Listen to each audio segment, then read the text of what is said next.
What's up WWE Universe, welcome back to Bacotin WWE.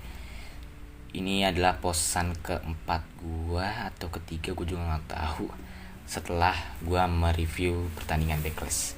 Jadi di pertandingan Backlash tuh banyak banget hal yang bisa kita bahas.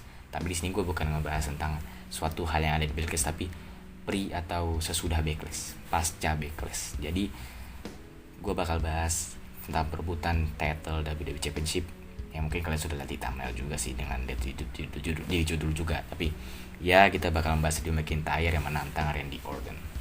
Jadi Drew McIntyre sudah memenangi feud pertama dia dengan Bobby Lashley. Kenapa gue bilang feud pertama? Karena katanya feud ini gak hanya berhenti di Backlash, katanya. Gue juga gak tahu. Tapi ya kalau misalkan kata Dave Major begitu, berarti gue bisa percaya aja, karena Dave Major jurnalis paling terpercaya di WWE gitu. Jadi kan feud pertamanya dia udah menang, ya pasti bakal nanti ada di Extreme Rules lagi, karena kan katanya nggak bakal berhenti di Backlash, berarti ada di Extreme Rules, karena setelah Backlash bakal ada Extreme Rules di bulan Juli nanti, yang logonya gak ekstrim, aneh.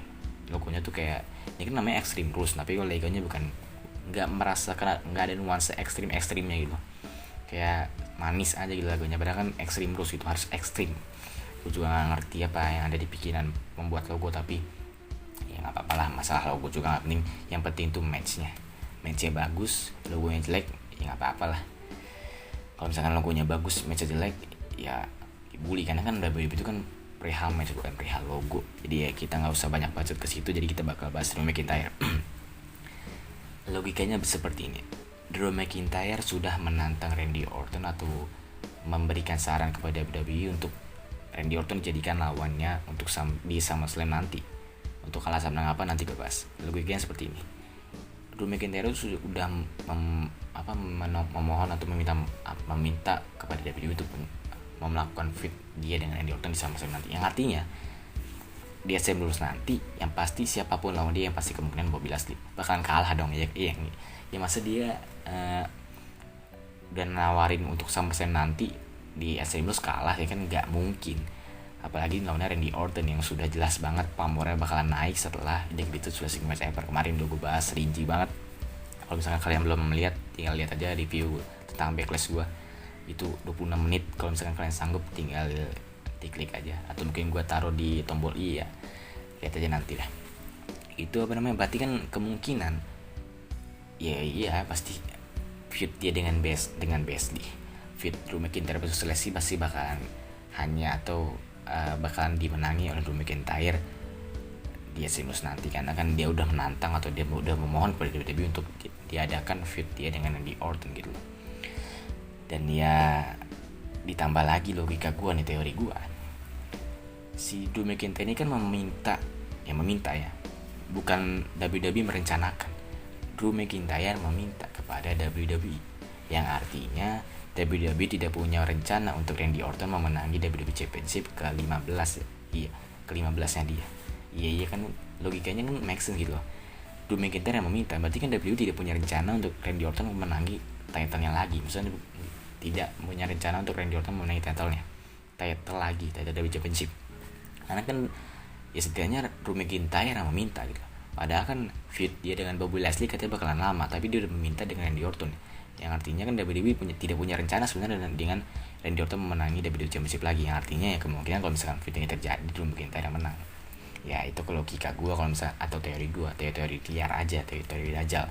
Kalau misalkan kalian percaya teori gue ataupun kalian tidak percaya, tinggal komen aja di bawah dan tuliskan mengapa. Jadi alasannya mengapa Drew McIntyre menantang Randy Orton, ya pertama jelas karena katanya Randy Orton tuh bisa membuat nama Drew McIntyre menjadi semakin besar lagi, karena setelah dia memenangi feud dia dengan Brock Lesnar, dengan Seth Rollins, nama Drew McIntyre kan makin besar banget. Nggak usah Seth Rollins dan Brock Lesnar dibantai habis-habisan, dengan Drew McIntyre namanya semakin melonjak tinggi banget. Dan dia berharap dengan feud dengan Randy Orton namanya semakin tinggi lagi semenjak The Greatest Wrestling Match Ever yang menaikkan pamor Randy Orton sangat tinggi sekali. Yang artinya kan kalau misalkan, ya gue sangat berharap sih nanti misalkan nih feud dengan Randy Orton di SummerSlam nanti gak bakalan hanya membutuhkan 1 Claymore, 7-8 Claymore mungkin menurut gue. Karena apa kan, kita lihat aja di Greatest Wrestling Match Ever kemarin itu berapa finisher ke Randy Orton gitu loh, gak hanya 1-2, banyak banget. Jadi dan Randy Orton tuh udah berdarah-darah, udah di finish beberapa kali tetap bisa kick out. Yang artinya ya Claymore-nya nggak bisa kalau Claymore-nya hanya 2 atau 3 kali, harus 7 atau 8 kali. Itu kan make sense logika gua.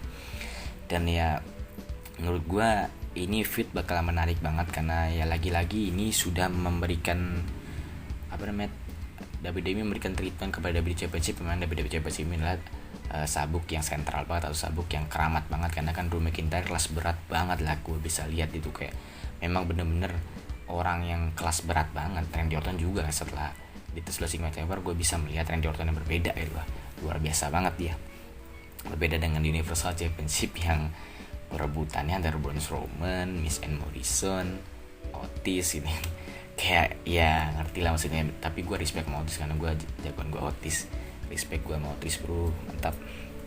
Ini ya kita bisa lihat, bayangin aja lah perebutan WWE Championship, Drew McIntyre, Brock Lesnar, Bobby Lashley, Seth Rollins, Randy Orton. Universal Championship meskipun Bray Wyatt sih awal-awal, tapi ya Bray Wyatt doang ya, sisanya Miz and Morrison, Otis. Kan beda banget rasanya. Meskipun sih gue suka banget sama perannya Miz, tapi ya di sini gue malah bakal bahas Miz karena gue bahas Drew McIntyre. Jadi ya gue sangat berharap feud ini benar-benar terjadi karena gue sangat menantikan feud ini. Dan gue kan udah melihat Randy Orton berbeda sejak Greatest Wrestling Match Ever. Gue berharap ya match ini bakal jadi luar biasa banget lah, karena tadi gue bilang itu Drew McIntyre tidak bisa hanya mendapatkan 1 atau 2 atau 3 Claymore, harus 7 atau 8. Itu bakal menarik banget, bakal 7 atau 8 Claymore, ada 5 RKO, wah itu bakal menarik banget. Tapi kalau misalkan seperti itu ya, yang artinya nanti siapapun yang bakalan feud dengan Randy Orton, siapapun ya, even itu John Cena, Undertaker ataupun Brock Lesnar, siapapun bakalan harus harus punya finisher, nggak hanya 1 kali 2 kali, berarti dia harus 6 kali 7 kali, karena kan ya setelah dia melihat Greatest Wrestling Match Ever sekuat itu, di finisher berapa kali, speed berapa kali, dan rock bottom, terus juga finisher Christian, gue juga lupa lagi namanya.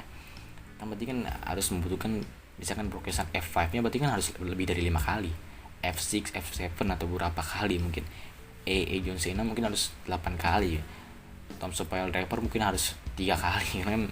Ya begitu maksud gue, mungkin kalian mengerti. Jadi ya bagaimana siapa kalian suka dengan video, kalian suka ataupun kalian sangat excited atau kalian sangat menyetujui video ini terjadi, tinggal komen aja. Hey, hey, oh, oh, the Universal Champion needs to go.